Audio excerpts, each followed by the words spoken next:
Bienvenue sur Bonjour Baguette, le podcast qui t'aide à progresser en écoutant des sujets variés.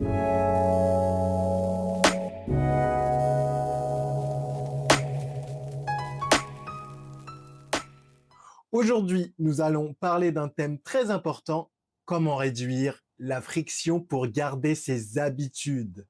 As-tu déjà essayé de prendre une bonne habitude, comme faire du sport, lire un peu chaque jour ou cuisiner plus souvent à la maison? Peut-être que tu as commencé avec beaucoup d'énergie, mais au bout de quelques jours, tu as arrêté. Ça arrive à tout le monde. Une des raisons, c'est la friction. La friction, ce sont tous les petits obstacles qui rendent une habitude plus difficile. Parfois, ce ne sont pas de gros problèmes, mais de petites choses qui s'accumulent et elles nous découragent. Aujourd'hui, nous allons voir comment réduire cette friction et donc rendre nos habitudes plus faciles à garder. Prenons un exemple simple. Tu veux aller courir le matin, tu es motivé, mais le matin, il faut chercher tes chaussures, ton short, tes écouteurs et rien n'est prêt. Résultat, tu es fatigué, tu réfléchis trop et tu abandonnes. La friction, ici, c'est le fait que tes affaires de sport ne sont pas prêtes. Un autre exemple. Tu veux lire le soir avant de dormir, mais ton livre est dans le salon.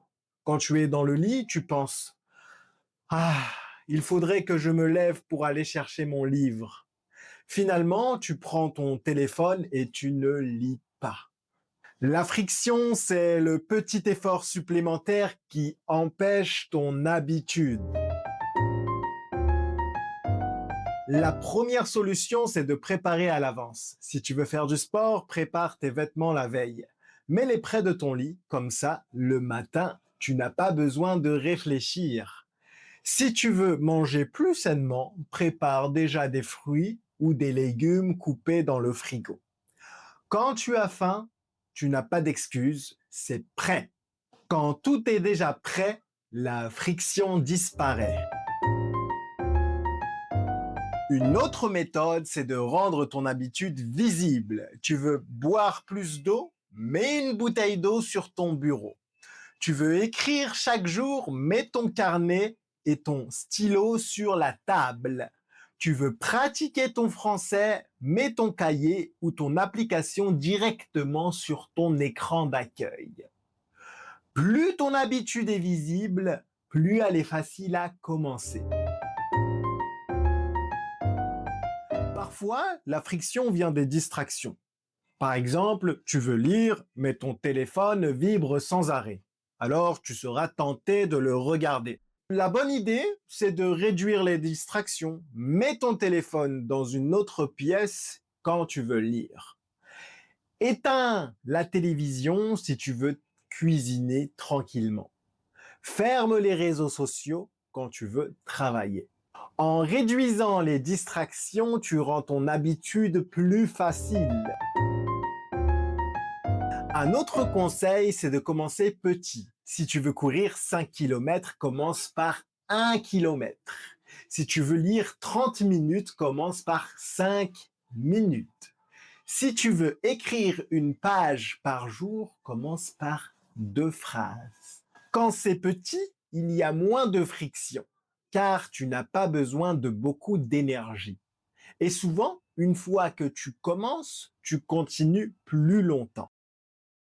Imaginons Antoine, un étudiant qui veut apprendre le français chaque soir. Il dit « Je vais étudier 1 heure », mais souvent il est fatigué, alors il ne fait rien.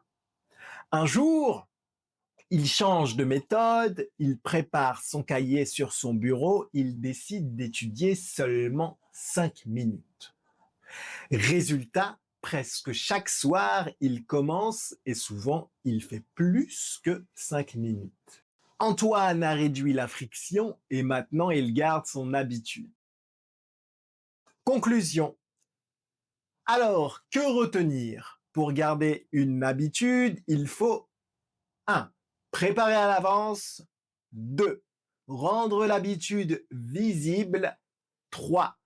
Réduire les distractions. 4. Commencer petit. Ces petites stratégies réduisent la friction et quand la friction est faible, garder une habitude devient beaucoup plus facile. Merci d'avoir écouté Bonjour Baguette. J'espère que cet épisode t'a aidé à comprendre comment garder tes habitudes plus facilement. Et toi, quelles sont les habitudes que tu aimerais construire? Essaie de réfléchir. Quelle petite friction tu pourrais réduire dès aujourd'hui?